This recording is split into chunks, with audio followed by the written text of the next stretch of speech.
Hi, beautiful divine souls. This is Lisa Falconji with Universal Hidden Insight and the Self Beyond.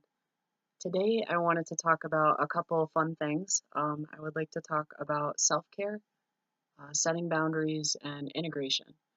And I'll explain what each of those mean. So, self care right now is a theme that keeps popping up for people around me, and certainly myself. I keep coming back to that. Um, I think a lot of people consider self care to be selfish, and it's really important to recognize that that's not selfish, and I'll explain why. Taking care of yourself is fundamental.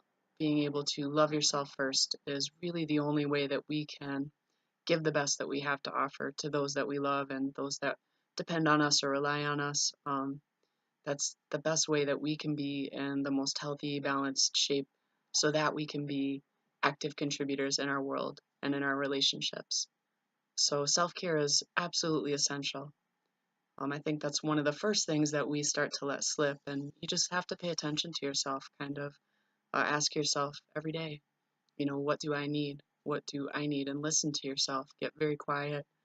Um, take time, take even just a few minutes at the beginning of the day, at the end of the day, to kind of check in with yourself and see, did I eat enough? Did I sleep enough? What can I give myself? What do I need? What does my body need? What do I emotionally need? And understand that a lot of these things, nobody else is necessarily going to give them to us. We're going to have to be there for ourselves and not let ourselves down. So it's really important to just have a good relationship with yourself, the same kind of relationship you would build with anybody else. Um, love yourself first. It's incredibly powerful. It's one of the most healing things that you can do. And it really does work magic, not only in your own relationship with yourself, but in your relationships with others and, your day to day life. It will literally change if you can just give yourself that love that you need, give yourself that time and attention that you need, and not feel bad about it. Don't feel like, you're being selfish because, again, it's absolutely essential that you give yourself that time and that you give yourself that attention. So that is where we kind of go into setting boundaries. A lot of people that are maybe more sensitive might take on other people's issues, other people's problems, um, all kinds of drama happening around us that might start to feel like our own. So I think it's really important to kind of be so in tune with yourself that you can recognize what is yours and what isn't. So it's important to be able to differentiate at what point you should take responsibility for something and at what point it's not really necessarily your responsibility. It's not our job to save anybody, it's not our job to heal anybody. It's wonderful if you have the capacity to do that and if it isn't detrimental to you or draining you, but it's not your job to do that. Everybody has their own path, their own karma, if you will. Um, everybody has to make a choice for, what they're willing to take responsibility for in their own life. And a lot of times, a lot of the issues that people are going through are a choice that they've made. And until they kind of recognize how they're perpetuating it and how they're causing these problems for themselves, there's not much that we can do except for, support them, love them unconditionally. So setting boundaries is important. Learn how to say no, get very comfortable with it. Um, allow yourself to say no. Allow yourself to know that it's okay if you don't want to do something. Allow yourself to walk away from a conversation if you need to. Allow yourself to walk away from a relationship if you need to. Um, you have to really gauge how you're feeling. You have to gauge how healthy something truly is for you. You can believe that you really love somebody, but if it's something where you go in with a lot of anticipation and the time you spend with them makes you feel drained or makes you feel unworthy or makes you feel guilty afterwards or like you didn't do enough or any of those things, pay attention to that because that's kind of a red flag that's letting it's maybe time to set a little bit of a healthy boundary. So there's the kind of boundaries that people set that can be detrimental, which would be a impermeable boundary. So if you are building a brick wall that nothing can get through, nothing can literally get through it. So you're blocking out a lot of things, you're protecting yourself in a sense, but you're also blocking yourself from receiving a lot of love, a lot of good things. So what we can do is set a permeable boundary, meaning some things can come in, some things can come out, but not everything. So all this means is setting an intention of saying, I will allow in the good. I will allow in what's beneficial to me. I'll allow in love. I'll allow in things that I can grow from that aren't going to be harmful for me. Um, but set a boundary with allowing in anything that's going to be toxic or detrimental to you. You don't have to allow somebody to abuse you or to walk all over you or take you for granted. Um, it's not our job to be a punching bag. It's not our job to make other people comfortable at the cost of our own well being. So understand that you are worthy of being respected and that you're absolutely capable and allowed to have your own boundaries, and you don't have to qualify those to anybody.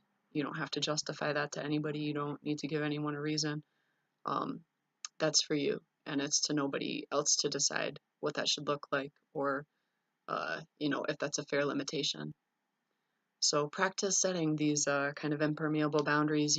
Or permeable boundaries. You can do this when you go to a grocery store. You can do this when you go to a crowded event. You can do this when you're going to some kind of family get together where you know you might have to deal with some difficult people that might not share the same kind of energetic wavelength that you do.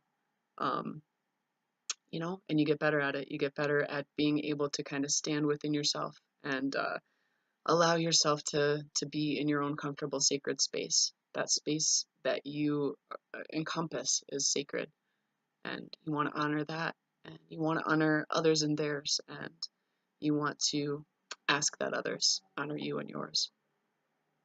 So now we're going to move into integration. In order to kind of love ourselves, in order to care for ourselves, and in order to be able to set, these kind of boundaries that we need to, we have to recognize what within us is allowed. So what I mean by that is there's so much that we say this is good and this is bad. We say this is wrong and this is right. We disallow ourselves from having so many different feelings. We think of anger as a bad thing, and we push that away. We say, no, I shouldn't be feeling like that. Or we think of sadness or grief as if we're being ungrateful. Um, but those are important. They're tools and they're there for a reason, to allow us to work through the aspects of our being that's the shadow part of our being. And there's nothing wrong with that.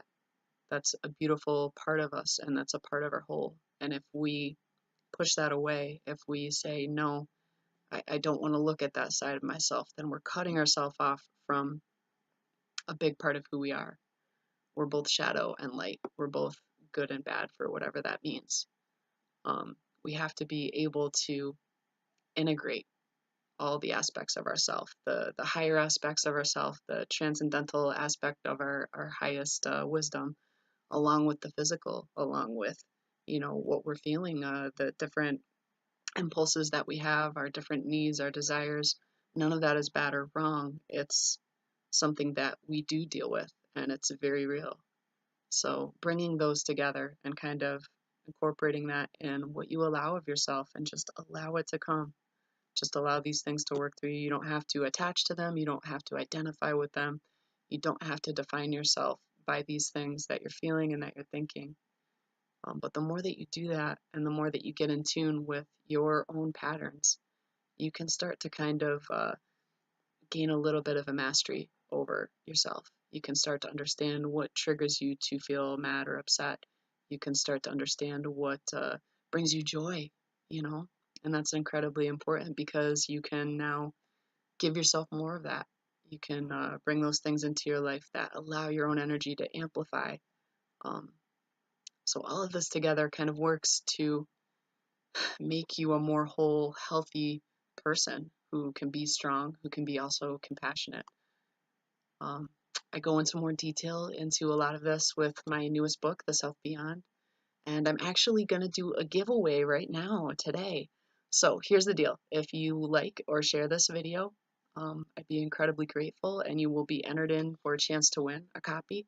I will sign it. I will send it off to you with love. I will announce the winner a week from today, so next Sunday. So please do like and share this. Also check out my website, universalhiddeninsight.weebly.com. I'll put a link in the comments here. But I've spent literally hundreds of hours trying to make it a really, really valuable resource to promote education and empowerment, to help inspire you, to give you tools to kind of make a difference in the world. I've written maybe about 50 articles on there. I post all my videos on there. And there's also a link so that you can contact me if you'd like to do a one-on-one session. And I'd love to kind of give you some guidance and some help on your path. So, with blessings and love, thank you so much, everyone, for taking a few moments and a few minutes today to share this with me.